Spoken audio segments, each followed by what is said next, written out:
Тараз қаласы, номері 33 орта мектептің 9 Ә сынып оқушысы Искакова Руфинамын. Абайдың 16 қара сөзі.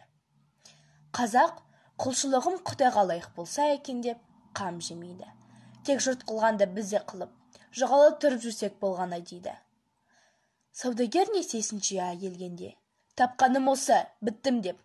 Алсаң ал, әйтпесе саған бола жерде мал қазан ба? Дейтұғыны болушы еді ғой. Құдай тағаланы дәл сол саудагерде қыламын дейді. Тілін жаттықтырып, дінін тазартып, ойланып, үйреніп әлек болмайды.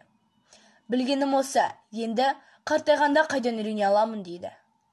Оқымадың демесе болады дағы, тілінің келмегенін қайтушы еді. Оның тілі өзге жұрттан бөлекше жаратылып па?